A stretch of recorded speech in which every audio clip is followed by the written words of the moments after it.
এবং কয়েক সপ্তাহ ধরেই আলোচনা করতেছিলাম সূরা ইউসুফের তাফসীর সংক্রান্ত বিষয় নিয়ে। সূরা ইউসুফ থেকে ধারাবাহিকভাবে আমরা তাফসীর করতেছিলাম। তো গত সপ্তাহের আমাদের আলোচনা ছিল হলো ইউসুফ আলাইহিস সালাতু ওয়াস সালামের পিতা তার সন্তানদেরকে বিভিন্ন দরজা দিয়ে মিশর শহরের মধ্যে প্রবেশ করতে বলেছিলেন। তিনি কেন সন্তানদেরকে বিভিন্ন দরজা দিয়ে প্রবেশ করতে বলেছেন সেই ব্যাপারটা আলোচনা করেছিলাম, যে বদ নজর থেকে বাঁচার জন্য ইয়াকুব আলাইহিস সালাতু ওয়াস সালাম একটা তদবির বা কৌশল বলে দিয়েছিলেন। এরপরে আল্লাহ তাআলা পরের যে আয়াতটা উল্লেখ করলেন সেটার মধ্যে অনেক শিক্ষণীয় বিষয় রয়েছে।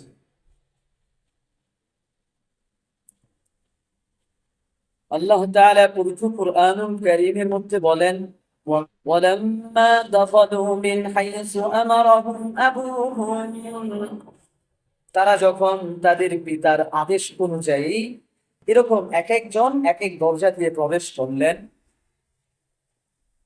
মা কানা ইউগনি আনহুম মিনাল্লাহি মিন শাই,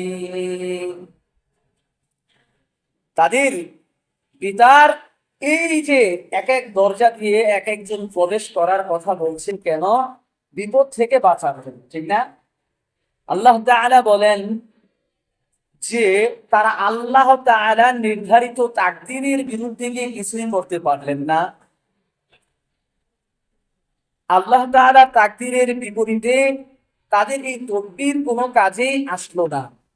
ইল্লা হাজাতান ফি নাফসি ইয়াকুবা কাদাহা, তবে ইয়াকুব আলাইহিস সালাতু ওয়াস সালাম তার একটা বিশেষ চাহিদা বা বিশেষ ইচ্ছাকে তিনি পূরণ করতে পেরেছেন। অর্থাৎ ইয়াকুব আলাইহিস সালাতু ওয়াস সালামের উচিত ছিল তিনি সন্তানদেরকে বিপদ থেকে বাঁচানোর জন্য কৌশল বলে দিবেন, কিভাবে মানুষ বিপদ থেকে বাঁচতে পারে এই কৌশল বলে দেওয়া ইসলামের শরীয়তে কোনো নিষিদ্ধ ব্যাপার নয়। আপনি মনে করেন একটা রাস্তা ভাঙা, এখন যদি আপনাকে কেউ সতর্ক করে বলে যে ভাই এই ভাঙা রাস্তা দিয়ে গাড়ি চালিয়ে যেও না, ভাঙা রাস্তাটা দিয়ে না গিয়ে তুমি একটা ভালো রাস্তা দিয়ে যাও, তাহলে এটা হলো কি আপনাকে বিপদ থেকে বাঁচার জন্য কি বলেছেন? একটা কৌশল বলে দিয়েছেন। এখন আপনি ভালো রাস্তা দিয়ে গেলেন, এখন বিপদ চলে আসছে, এখন কি আপনি ওই লোকটিকে বলতে পারবেন যে আমি তো ভাঙা রাস্তা দিয়ে যেতে চেয়েছিলাম, আপনি আমাকে ভালো রাস্তায় যেতে বললেন আর গাড়িটা অ্যাক্সিডেন্ট হয়ে গেল? এর মানে হলো তাহলে ইয়াকুব আলাইহিস সালাতু ওয়াস সালাম তাদেরকে বিপদ থেকে বাঁচার, বদ নজর থেকে বাঁচার বা তাদের যেন বিপদ আপদে পতিত না হয় এই জন্য তিনি কৌশল বলে দিয়েছিলেন, তদবির বলে দিয়েছিলেন। তারপরেও তারা সেই মিশরে গিয়ে বিপদে পতিত হয়েছিলেন। এটা সামনের ঘটনায় আসবে, আজকের আলোচনায় এই বিষয়টা আসবে যে তারা কিভাবে বিপদে পড়লো, কি বিপদে তারা বিপদগ্রস্ত হয়ে গেল। এই জন্য আল্লাহ তাআলা এখানে এই আয়াতটা আগেই উল্লেখ করেছেন যে মা কানা ইউগনি আনহুম মিনাল্লাহি মিন শাইইন ইল্লা হাজাতান ফি নাফসি ইয়াকুবা কাদাহা। ইয়াকুব আলা নবীনা আলাইহিস সালাতু ওয়াস সালামের অভিপ্রায় তার ইচ্ছা পালন করা ব্যতীত তাদের এইভাবে এক এক দরজা দিয়ে প্রবেশ করাটা তাদের বিপদ থেকে রক্ষা করতে পারেনি।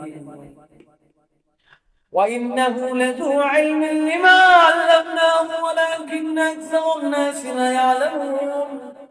তবে ইয়াকুব আলাইহিস সালাতু ওয়াস সালাম এখানে যে কৌশলটা বলে দিয়েছেন, যেই তদবিরটা বলে দিয়েছেন বদ নজর থেকে বিপদ থেকে বাঁচার জন্য, এই জ্ঞানটাকেও আল্লাহ তাআলা ইয়াকুব আলাইহিস সালাতু ওয়াস সালামকে শিক্ষা দিয়েছেন।